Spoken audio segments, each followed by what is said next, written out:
A very good evening to all my friends from the media. I welcome you all to Election Commission of India's press conference on special intensive revision.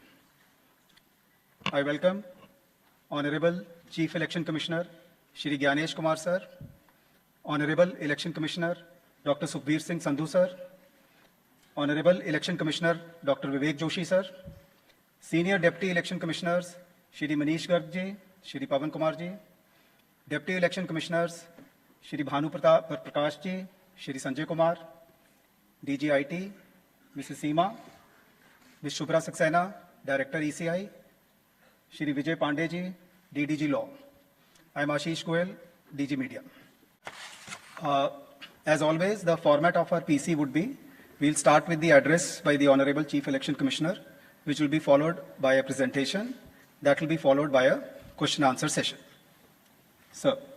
Honorable Election Commissioner Dr. Sukhbir Singh Sandhu Ji, Honorable Election Commissioner Dr. Vivek Joshi, Election Commission के senior officers, media के हमारे साथी और आपके माध्यम से जुड़े हुए इस देश के सभी मतदाता, आप सबको नमस्कार।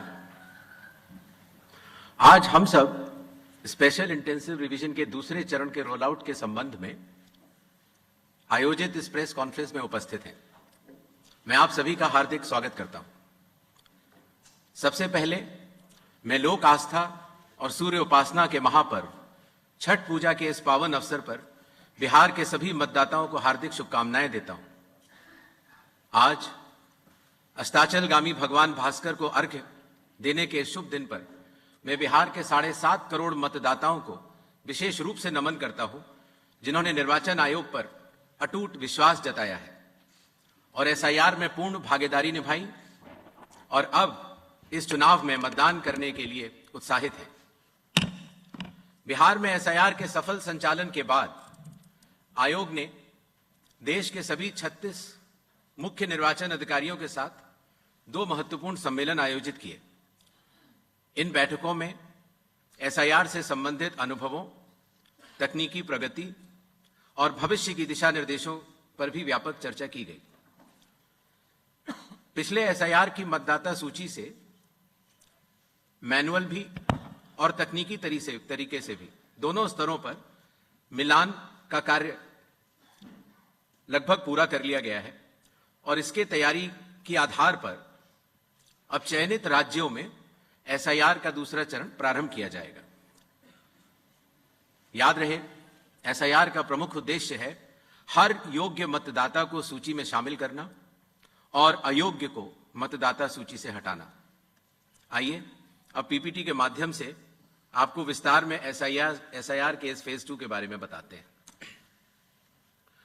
जैसा कि आप सबको पता है, एसआईआर का फेज 1 समाप्त हुआ और इस चरण की सबसे बड़ी खूबी यह रही कि बिहार के 7.5 करोड़ मतदाताओं ने बढ़ चढ़कर पार्टिसिपेट किया।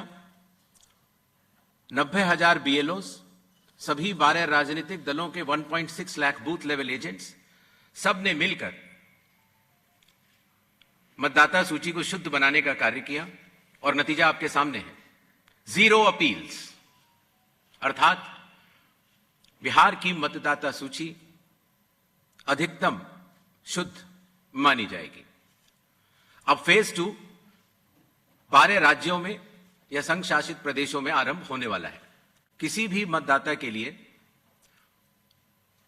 जो उसकी अर्हताएं हैं वो संविधान के अनुच्छेद 326 में लिखी गई हैं, अर्थात भारत का नागरिक होना, कम से कम आयु 18 वर्ष की होना, उस विधानसभा क्षेत्र का सामान्य निवासी होना और किसी अन्य कानून से उसको डिस्क्वालीफाई न किया गया।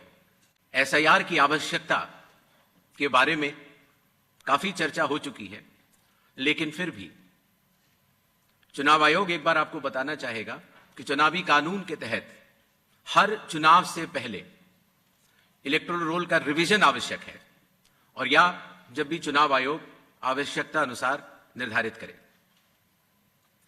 विगत कुछ दशकों से लगभग हर राजनीतिक पार्टी ने मतदाता सूची के शुद्ध न होने के ऊपर चुनाव आयोग को लगातार शिकायतें दी हैं।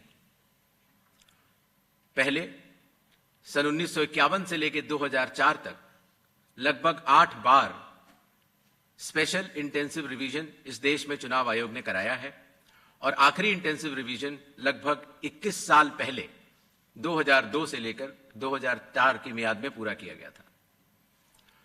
इस लंबे दौर में, 2 दशकों से भी अधिक लंबे दौर में, मतदाता सूची में कई परिवर्तन आवश्यक हो जाते हैं, जैसे कि भारत की विकास गाथा के साथ साथ लोगों का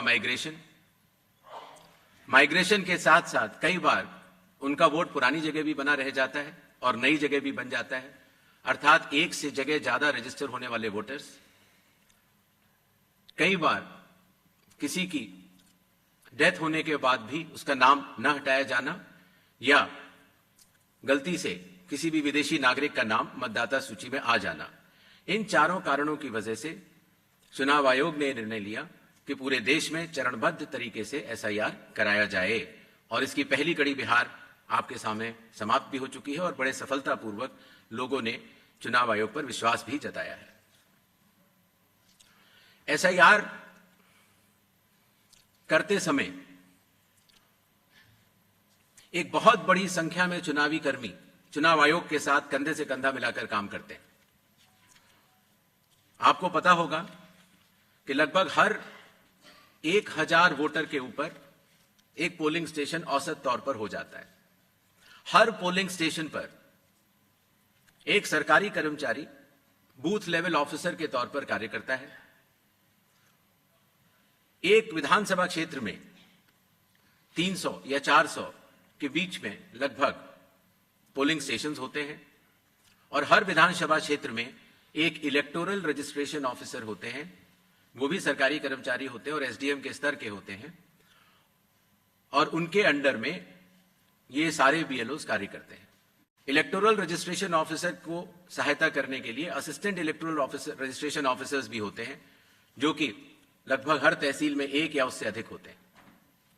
ईआरओ एक सब डिविजनल मजिस्ट्रेट के लेवल का अधिकारी होता है, जिसकी कानूनी जिम्मेदारी होती है कि वो मतदाता सूची ड्राफ्ट तैयार करे, जनमानस से मिले हुए क्लेम्स एंड ऑब्जेक्शंस को रिसीव करे और उनके ऊपर एक निर्णय ले और उसके बाद एक फाइनल मतदाता सूची प्रकाशित करे। ईआरओ के इस निर्णय के बाद, अर्थात फाइनल मतदाता सूची प्रकाशित करने के बाद, अगर किसी भी सिटीजन ऑफ इंडिया को, उस विधानसभा क्षेत्र में रहने वाले किसी भी मतदाता को अगर कोई भी अपील करनी हो तो वो उस जिले के जिलाधिकारी के पास कर सकता है और अगर वह जिलाधिकारी के निर्णय से भी असंतुष्ट हो तो उस राज्य के चीफ इलेक्टोरल ऑफिसर के पास अपनी सेकंड अपील दायर कर सकता है। यह मैं इसलिए आपको बता रहा हूं कि बिहार में सभी राजनीतिक दलों के साथ मिलकर जब एसआईआर हुआ, उसके बाद जो जिला मजिस्ट्रेट्स के पास अपील आई 38 जिलों में, वह 0 थी। अर्थात ईआरओ और इलेक्टर्स ने मिलकर और बूथ लेवल एजेंट्स ने मिलकर बहुत ही अच्छा काम किया। एसआईआर के समय ईआरओज और एईआरओज मिलकर सबसे पहला जो काम करेंगे वो इन्यूमरेशन फॉर्म्स को प्रिंट करेंगे। जिन राज्यों में एसआईआर हो रहा है या अभी होने वाला है, उनकी मतदाता सूची आज रात को 12 बजे फ्रीज कर दी जाएगी और उन हर मतदाता को जिसका नाम उस सूची में है, उसको एक यूनिक इन्यूमरेशन फॉर्म प्रिंट करके बीएलओ उसके घर देने जाएंगे। इन्यूमरेशन फॉर्म में वो आवश्यक डिटेल्स होंगे जो कि आज की मतदाता सूची में है। जब बीएलओ फॉर्म्स डिस्ट्रीब्यूट करना शुरू करेंगे एग्जिस्टिंग इलेक्टर्स को, उसके बाद इन्यूमरेशन फॉर्म में जिसका भी नाम है वो उसको लिंक करने का प्रयास करेंगे कि क्या उन्हीं का नाम 2003 की सूची में था। अगर था तो उनको कोई भी कागज और नहीं देने होंगे। इसी तरीके से अगर उनका नाम स्वयं नहीं था और उनके पिताजी या माताजी का नाम था तो भी उनको कोई और कागज नहीं देने होंगे। तो ये लिंकिंग और मैचिंग, बिहार जब हमने एसआईआर किया था तो सिर्फ बिहार की अवेलेबल थी और आज पूरे देश की 2002 से 4 में हुए एसआईआर की मतदाता सूची, जो लिंक दिया गया है voters.eci.gov.in पर कोई भी देख सकता है और इस मैचिंग को स्वयं भी कर सकता है। बीएलओज, बूथ लेवल ऑफिसर्स, एसआईआर की प्रमुख कड़ी होते हैं। जब वो घर जाते हैं तो कई बार ऐसा भी हो सकता है कि किसी और व्यक्ति की उम्र उस घर में 18 साल के ऊपर की हो गई हो, तो हाथ की हाथ उसी समय वो उनका फॉर्म 6 भी भरवा लेंगे और डिक्लेरेशन भी ले लेंगे और उसकी मैचिंग और लिंकिंग भी पुराने एसआईआर से कर लेंगे। कई बार हमारे मतदाता अगर पढ़ने या लिखने में उनको दिक्कत है तो बूथ लेवल ऑफिसर उनको इन्यूमरेशन फॉर्म भरने में मदद भी करेगा और मदद करने के बाद इस तरह के सारे इन्यूमरेशन फॉर्म्स मैचिंग और लिंकिंग करने के बाद वो ईआरओ और एईआरओ को जमा करेगा। कई बार एक बार जब बूथ लेवल ऑफिसर घर जाता है तो या तो कुछ मतदाता अवेलेबल नहीं होते या कहीं गए होते हैं और या उनको मैचिंग या लिंकिंग करने में कोई समय लग रहा हो, तो ऐसे केस में बूथ लेवल ऑफिसर्स दूसरी बार भी जाएंगे और तीसरी बार भी जाएंगे। 3 बार हर बीएलओ हर घर जाएगा। जो प्रवासी लोगों की समस्या को हटाने के लिए, जो राज्य से कुछ समय के लिए बाहर गए हुए हैं लेकिन वहीं के सामान्यतः रहने वाले हैं, वो ऑनलाइन भी भर सकते हैं और खास तौर से कई बार अर्बन वोटर्स को, क्योंकि उनके दिन के समय ही ऑफिस आवर्स रहते हैं, तो वो भी ऑनलाइन भर सकते हैं। बूथ लेवल ऑफिसर का यह भी कार्य होगा कि जब वो इन्यूमरेशन फॉर्म देता है तो इन्यूमरेशन फॉर्म दस्तखत करके मतदाता को वापस भी करना होता है। तो अगर मतदाता की मृत्यु हो चुकी हो या वो स्थायी रूप से प्रवास कर चुका हो या वो एक से जगह ज्यादा रजिस्टर हो गया हो, तो वो उस जगह दस्तखत नहीं कर पाएगा और ऐसे लोगों की शिनाख्त करना भी बीएलओ की जिम्मेदारी है। एक बात मैं फिर कहना चाहता हूं कि जो मतगणना, वो इन्यूमरेशन फॉर्म की जो फेज होगी, उसमें किसी भी व्यक्ति से किसी और कागज की आवश्यकता नहीं होगी, बस उन्हें अपनी मैचिंग या लिंकिंग दिखानी होगी कि 2003 में किसके साथ है। नेक्स्ट, सारे फॉर्म्स मिलने के बाद ईआरओ और एईआरओ ड्राफ्ट सूची प्रकाशित करेंगे। ड्राफ्ट सूची में उन्हीं मतदाताओं का नाम होगा जिनके इन्यूमरेशन फॉर्म्स वापस मिल गए हैं। जिन मतदाताओं की मैचिंग या लिंकिंग नहीं हो पा रही है, 2003 में कहां थे, 2003 में आपके माता पिता भी नहीं थे या कोई भी नहीं था, ऐसे लोगों को भले ही उनका इन्यूमरेशन फॉर्म मिल गया हो, लेकिन नोटिस जारी करेगा ईआरओ और एईआरओ, और नोटिस जारी करने के बाद फिर वो उनकी एलिजिबिलिटी डिसाइड करेगा, इंक्लूड करने के लिए या एक्सक्लूड करने के लिए, बेस्ड ऑन इंडिकेटिव डॉक्यूमेंट्स, जो मैं आगे बताऊंगा। ईआरओस और एईआरओ की यह जिम्मेदारी होगी कि कोई भी योग्य मतदाता छूटे ना और कोई भी अयोग्य मतदाता सूची में अंदर ना आ पाए। ईआरओ के फैसले के खिलाफ कानूनी तौर पर जिला मजिस्ट्रेट के पास एक अपील होती है, जो मैंने आपको बताया, और जिला मजिस्ट्रेट के फैसले के खिलाफ चीफ इलेक्टोरल ऑफिसर के पास भी सेकंड अपील होती है। जो प्री इन्यूमरेशन फेज है, जो आज रात को 12 बजे से शुरू होगा, उसमें कंप्यूटर मैचिंग और लिंकिंग पिछले एसआईआर से ईसीआई नेट के जरिए की जा रही है, उसको आगे बढ़ाया जाएगा। मैनुअल मैचिंग और लिंकिंग काफी हद तक बूथ लेवल ऑफिसर्स ने इन राज्यों में कर ली है, और ट्रेनिंग जो बीएलओस की है, ईआरओस की है और डीओस की है, हालांकि काफी ट्रेनिंग हम लोग यहां ट्रिपल आईडीएम में कर चुके हैं, बट एक बीएलओ, ईआरओ और डीओ की ट्रेनिंग कल से शुरू होगी। सभी राजनीतिक दलों से 6 नेशनल पार्टीज जो कि हर राज्य में मौजूद हैं, और हर राज्य की जो स्टेट पॉलिटिकल पार्टीज हैं, उन सभी से निवेदन है कि वो अपने बूथ लेवल एजेंट्स, अगर उन्होंने नामित नहीं किए हैं किसी भी बूथ पर, तो जरूर कर लें। साथ ही साथ सभी चीफ इलेक्टोरल ऑफिसर्स को, डिस्ट्रिक्ट इलेक्शन ऑफिसर्स को और ईआरओस को यह निर्देश भी होंगे कि कल से शुरू होकर परसों तक वो सभी पॉलिटिकल पार्टीज को के साथ मीटिंग करेंगे और पूरी एसआईआर की प्रक्रिया को उनके समक्ष डिटेल में बतलाएंगे।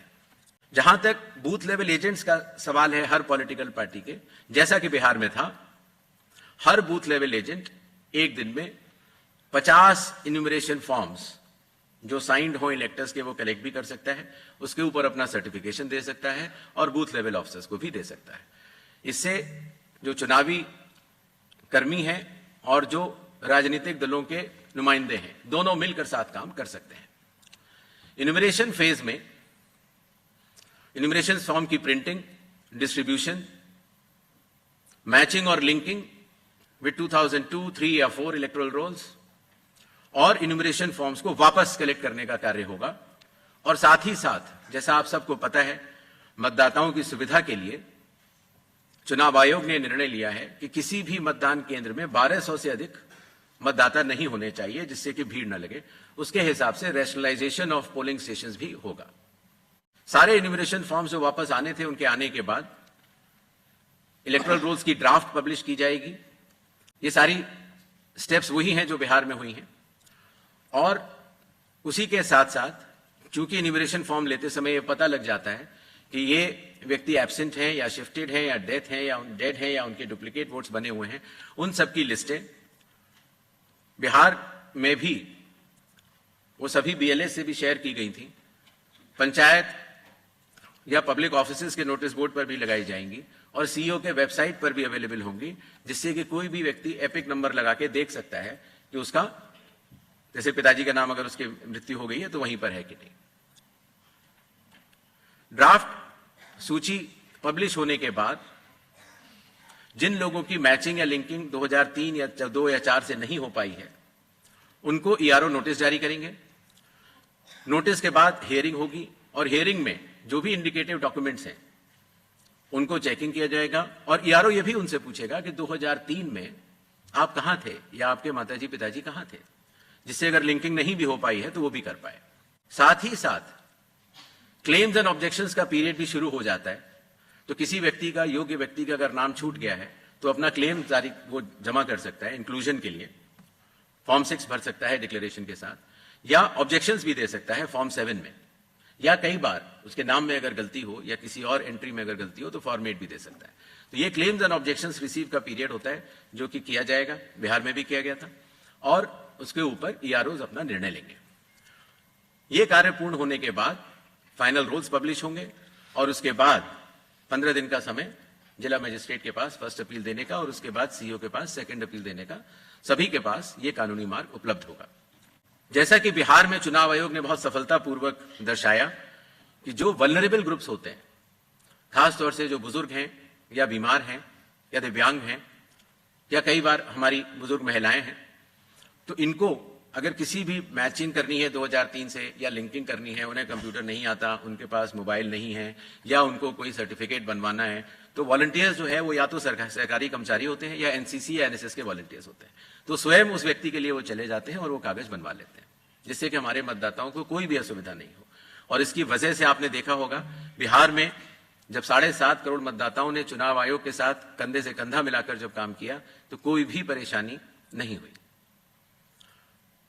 इस फेज में एसआईआर के समय 1200 तक हम पोलिंग स्टेशंस को भी रैशनलाइज कर लेंगे और कुछ नए पोलिंग स्टेशंस भी खोले जाएंगे, जो कि बदलाव के साथ साथ हाई राइज बिल्डिंग्स में भी होंगे या गेटेड कॉलोनीज में या कई बार जो स्लम क्लस्टर्स छूट गए हैं वहां पर भी। इस विषय पर जो ड्राफ्ट पब्लिश होता है उसमें पॉलिटिकल पार्टी से डीओज चर्चा भी करते हैं और उसके बाद ये 1200 हर पोलिंग स्टेशन की अलग अलग मतदाता सूची प्रकाशित की जाती है। यह ध्यान रखना होगा कि एक बूथ पर एक फैमिली के या एक घर पर रहने वाले सभी लोगों का नाम एक ही जगह आ जाए, उससे मतदाताओं को बहुत सुविधा होती है और बिहार में इसमें काफी लोगों ने मिलकर अच्छा काम किया। जो बिहार का एसआईआर हम लोगों ने कराया उससे चुनाव आयोग को यह भी समझ में आया कि इन्यूमरेशन फॉर्म में एक छोटा सा परिवर्तन करना आवश्यक है।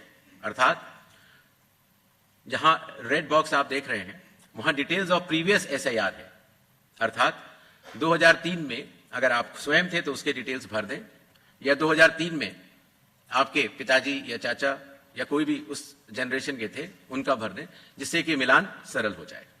जो इन्यूमरेशन फॉर्म दिया जाएगा उसमें काफी चीजें प्री प्रिंटेड होंगी। मतदाता का नाम, उसका एपिक नंबर, उसका पता, सीरियल नंबर, पार्ट, कौन सी असेंबली है और उसका पुराना फोटो। एक क्यूआर कोड भी दिया जाएगा जिससे कि उस क्यूआर कोड को स्कैन करके आप स्वयं देख सकते हैं। सभी मतदाताओं से चुनाव आयोग का यह आग्रह रहेगा कि जहां पेस्ट करेंट फोटो लिखा हुआ है वहां पर अपनी नई और रंगीन फोटो, कलर्ड फोटो वहां पर अगर लगाएंगे तो जब भी आपका नया एपिक कार्ड बनेगा तो उसमें वो फोटो लगाई जाएगी तो अच्छा लगेगा।